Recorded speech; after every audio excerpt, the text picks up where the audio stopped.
Kenyans are very expectant this week because everybody is expecting a very big announcement.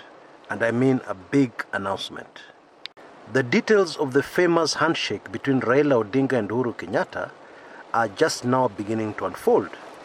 And so there are a number of questions we have to ask ourselves. What kind of announcement should we expect? Will the vicious, very vicious politics surrounding the handshake affect and maybe sabotage the plans of Uhuru and Raila?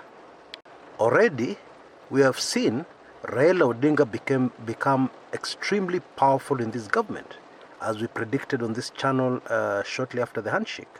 So where does that leave Deputy President William Samoei Ruto? What are his options? Okay, we're going to cover all that in this video. But perhaps the biggest issue I'm going to cover in this video, by far, is what I consider to be the biggest mistake in the career of DP William Ruto. Now, those who drive vehicles will understand exactly what I'm talking about, and especially those who drive vehicles who have had the unfortunate circumstance of getting stuck in the mud. Now, sometimes you can get stuck in the mud, and then without carefully analyzing how the car has been stuck, you start just accelerating. And what happens? You find that you're digging yourself deeper into the hole. As your wheels continue to turn and spin, they dig the car deeper into the mud. Well, in my view, that is exactly what has happened to Deputy President William Ruto. That is exactly what has happened to the strategy he has used after the handshake. Okay, now that should be very interesting. Make sure you catch all this shortly after the upcoming commercial break. Don't even think of going away.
Welcome back. Now, the truth going forward is that Raila Odinga does not need a post, does not need an appointment within government for him to operate. Raila Odinga is not Musalia Mudavadi. Raila Odinga is certainly not Kalonzo Musyoka. Those individuals I've mentioned would need a post, to be able to operate, to be able to do something. But Raila Odinga is an institution unto himself. Indeed, after the handshake, he has taken into a new role like fish into water. He has effortlessly shifted from big opposition figure, big radical opposition figure, into one of the icons in the nation, holding the nation of Kenya together. Even his critics and even his enemies are just absolutely amazed. What is also very clear is that already the way Raila Odinga operates is operating like a co-president. That is the truth. Now, this is sending jitters to the camp of others, most notably the camp of DP William Ruto.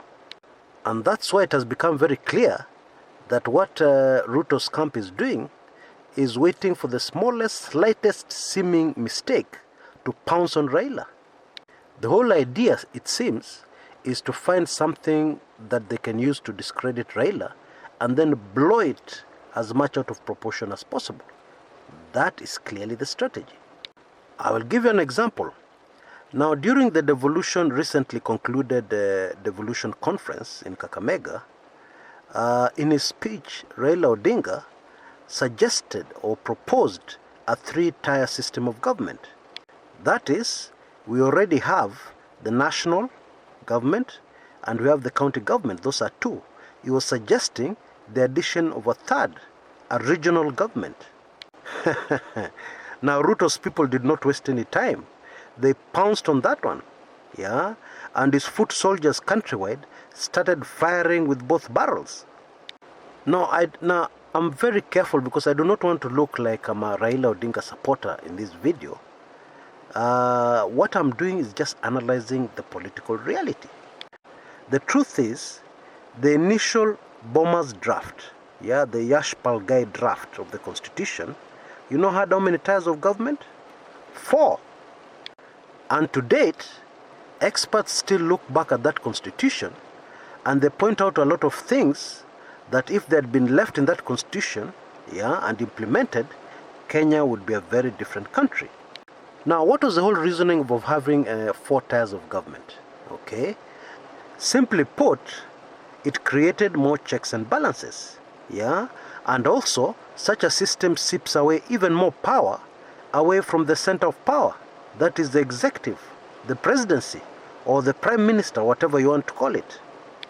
By increasing the checks and balances in this way, you get rid of a lot of problems the country is facing currently. Now, of course, the biggest argument against it has been money. Yeah, we already have so many leaders, we are paying them so much money from the taxpayer, etc., etc. But let's face the truth. The reason why Kenya has run into problems with the system is the massive corruption. Yeah, every leader who goes into parliament demands too much. Most leaders are involved in corruption and therefore they milk the economy, and that's how the country feels the strain. However, in my view, if leaders were to turn around, yeah, and do their work, then such a system would in fact grow the economy to such an extent that it would be easily supported. Well, that's my view. I know many will not agree with it, but that's my view. The long and short of what I'm saying is that the Yashpal Gai Constitution was very well thought out, okay? And a lot of the things proposed there were proposed with good reason. I mean, as I've mentioned in this channel before, they went all over the country and they talked to Kenyans. Anyway, back to my point. Of course, DP Ruto and his team pounced on that one very quickly when Raila Odinga suggested a three-tier system of government. And they were very clever about it. Yeah, they talked about the burden on the taxpayer. Yeah, something which Kenyans understood very quickly and accepted very quickly and swallowed hook, line and sinker very quickly without interrogating what was the reason Raila Odinga suggested it. Because he must have a reason. The man is not mad. He must have a reason for suggesting a three-tier system of government. You know, that's one of the other things that has changed. Because Raila Odinga is talking with a lot of authority. He's making speeches with a lot of authority. And naturally, that is not going to make DP Ruto comfortable. No way. Now, I've had a comment somewhere that I found very amusing. Somebody said, dawa ya Ruto ni Raila. Now, as funny and as ridiculous that statement is, it holds some water. Yeah, you actually see some sense. There's something that can be retrieved from it, and it is this: Ruto is a smart strategist, the smart politician who leapfrogged from nowhere to the deputy presidency.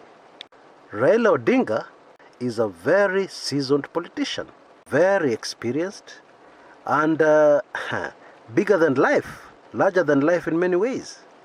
Bottom line, next to Raila, Ruto does not look so lethal as a politician. And that is the truth. Well, some people are saying that Raila Odinga is going to be appointed chief minister. Now, I'm not sure where they got the information from, but I think we'll just have to wait and see if that actually unfolds. But the truth is, whether or not he's given a big appointment, that will not change the facts on the ground. That will not change the power which Raila Odinga seems to wield at the moment. Because Raila Odinga will always remain Raila Odinga, with or without a title. Yeah, that's my view. I know many will not agree with it, but that's my view. Now on to the mistake which DP William Ruto has made. Yeah, very terrible strategic mistake. Okay. Now we know that both Raila and Uhuru have been receiving a lot of pressure from people in their camp. After Miguna was so viciously ejected from the country, many people said the handshake was over, and they appealed to Raila to end the handshake. Yeah. Now I have to confess, as one of those people who said the handshake was over. Okay, but clearly I was wrong. Now some very interesting new information has come in, yeah, that explains a lot of things. Okay, most notably the ejection of Miguna from the country.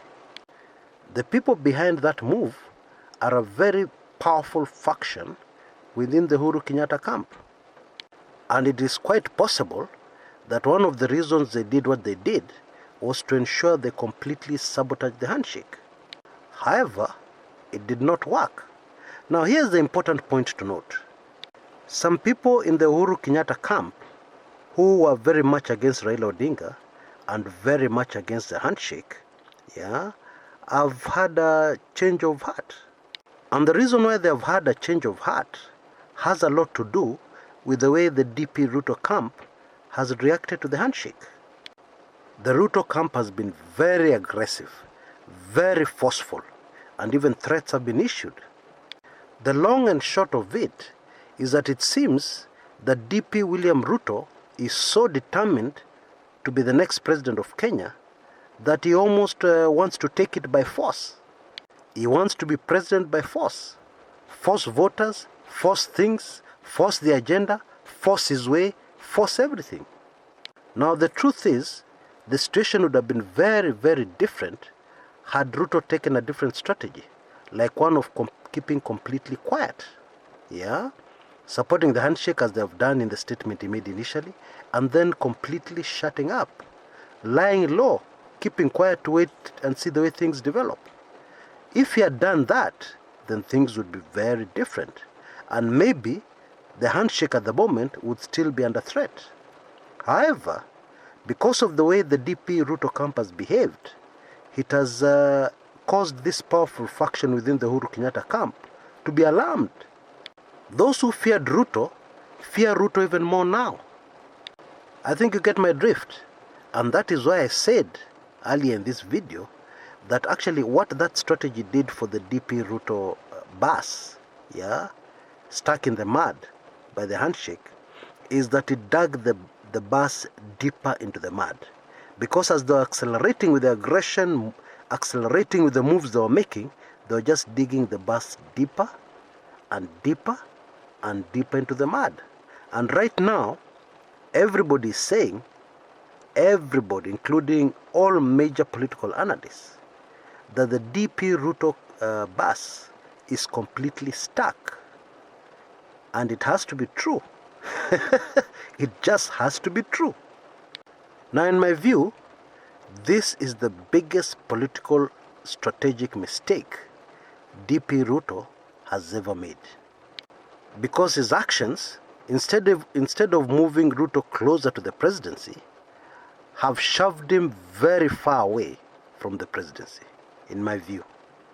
Because there's no way you can force yourself into the presidency. Yeah? In my view, the only way that Ruto can become president now is if President Uhuru resigns. Yeah? Because constitutionally, if anything happens to the president, the deputy president takes over. That is the only way. Otherwise, through elections, I don't see. You know, one of the reasons why it has been so difficult for Raila Odinga to become president of Kenya, even when he has won elections, is one very simple fact. To be president of Kenya, you must convince power barons, yeah, that you will not upset the apple cart, yeah, that things will continue as normal, yeah, that you're not a radical who will revolutionize things, and that you're not a kifua person who will force things through, force policy without enough consultations, yeah. Now, the way DP Ruto camp has behaved has proved to all and sundry that indeed DP William Ruto is the kind of president who would upset the apple cart. And those who own Kenya can never accept that. Yeah. So somebody pass me the popcorn and let's wait for this big announcement. Yeah, which will possibly come in by Wednesday. Yeah. This is very fascinating. Until next time, this is Chris Kumekucha.